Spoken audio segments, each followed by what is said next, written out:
Today we're in an enchanting location on an amazing boat, and if you like, you can hop on board with us of the boat show as we discover the Invictus GT 320S and the Gulf of Tigullio in the Italian region of Liguria. In just a few years, this brand has become an icon of style and elegance in its category. The letter S marks all the Invictus models equipped with outboard engines. On this model, there are two 300 horsepower Yamaha engines, but the constructions feature and the homologation certificate also allow to mount two 450 horsepower engines. We're at the limit of 10 meters in length, and the maximum beam is 3.3 meters. We have ideal surfaces and volumes to feel comfortable on board. Also, because the width of the hull is reduced only in the forward sections beyond the deck house. It is not lightweight because they have used a lot of material to build it. Also, because they wanted a complete and really refined layout. The empty displacement is of 5.7 tons. Christian Grande is the designer of the project, and there is a complete family feeling, just like on other Invictus models. The sides are an important stylistic element, but there are also the shape, the colours, and the windows that generate uniqueness. However, like all precious objects, it requires a bit of attention. Its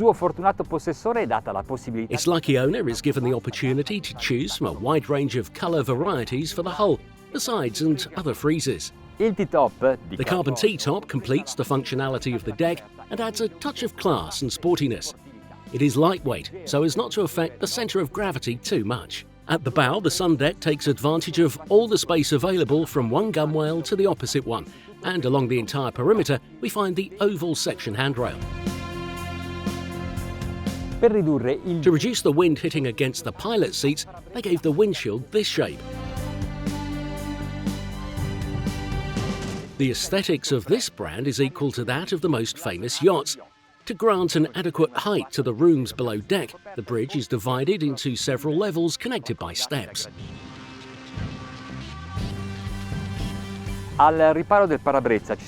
Sheltering the windshield, there are two seats spaced by a multifunctional console. You need to look at the details to appreciate the quality of this model. If you are accustomed to luxury homes and cars, then here you'll perceive the same sensations, but in a marine-type environment. Space is also a form of luxury, and in this cockpit, you feel comfortable and free to move between the kitchen, the sofas, the table and the bulwarks, one of which is equipped with a boarding door. On board you feel really good because they have taken great care of the ergonomics. The seats are wide, comfortable, even for lying down. The surfaces are connected with gentle curves. And under the kitchen cabinet there's even a recess so you don't bump your toes. The thin backrests with support structures inside them take up very little space. In Italy, but also in other parts of the world, people moor aft, and the platform is convenient for this need as well. Plus, it is well organised with hidden engine connection facilities.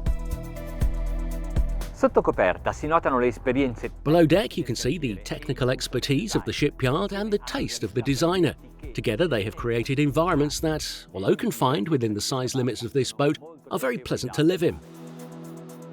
The owner's cabin is located amidships because, on a 10-metre boat, having the bed down and close to the centre of gravity allows you to rest better. The mattress is inserted between two rows of cabinets, which I might have preferred were padded. In the bathroom, the shower is open to the entire space. Towards the bow, there's another room where you can retreat away from the sun. It is a relaxing environment with a long sofa and a large piece of furniture. It is rare to find all these storage spaces on boats of this size.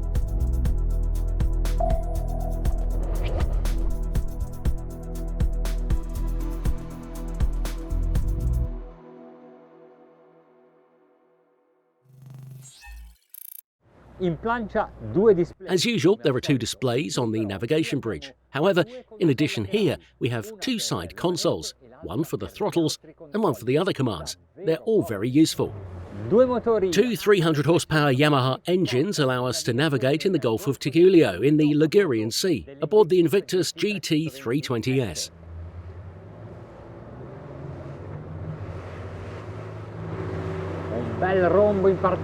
We can hear a nice roar at the start, a nice revving to immediately get the bow into trim, and then we can take off by giving some gas while enjoying slow motion navigation. At 12 knots, we are on plane. There's fresh wind at about 15 knots, and the waves are high, 50 centimetres. We are going to face them with the starboard bow. If you see it fly a bit straight up out of the water, it's because I haven't used the flaps. I consider them as brakes, and I'd rather test the boat as it is. If necessary, we use the flaps in rough sea conditions to correct the trim when going against the waves, or if we have wind and a beam sea. Let's continue without them.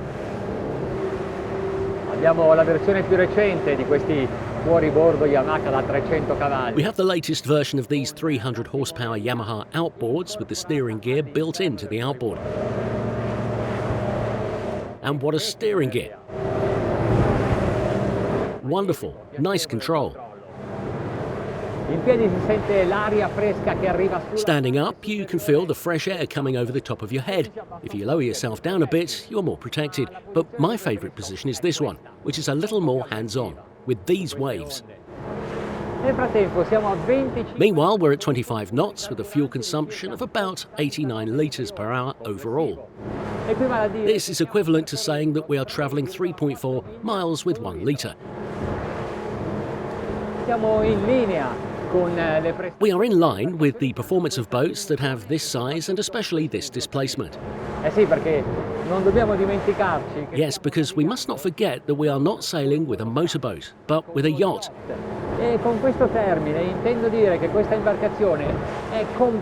By this, I mean that this boat is complete with everything you need to feel good on board, to make us navigate even on a cruise, maybe staying out for several days and even staying overnight on board.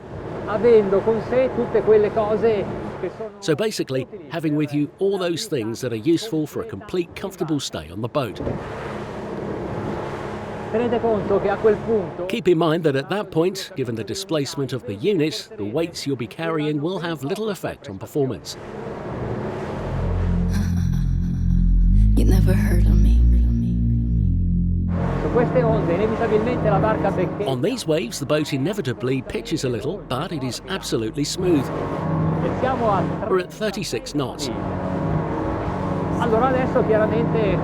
So now, obviously, with a higher regime comes a higher consumption, 4.6 litres per mile.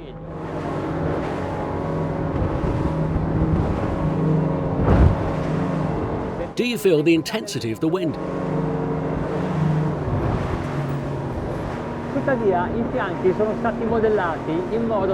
The sides have been shaped to not only look good aesthetically, but also to properly ward off splashes. And in fact, despite having tacked downwind and under the wave, no splashes arrived on deck. You would think that is normal, though it's not always like this. Following sea and full throttle, let's raise the trim for the highest performance.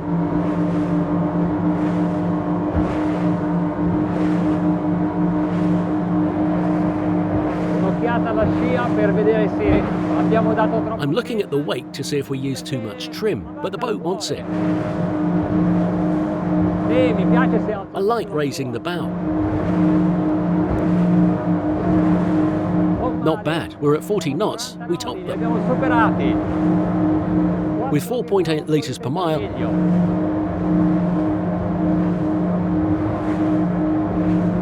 40.7 knots.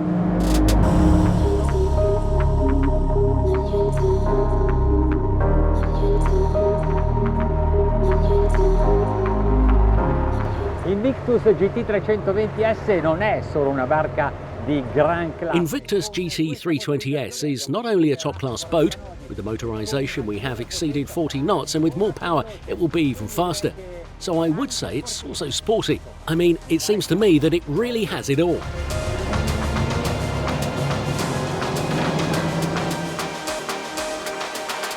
I'm new. you in town.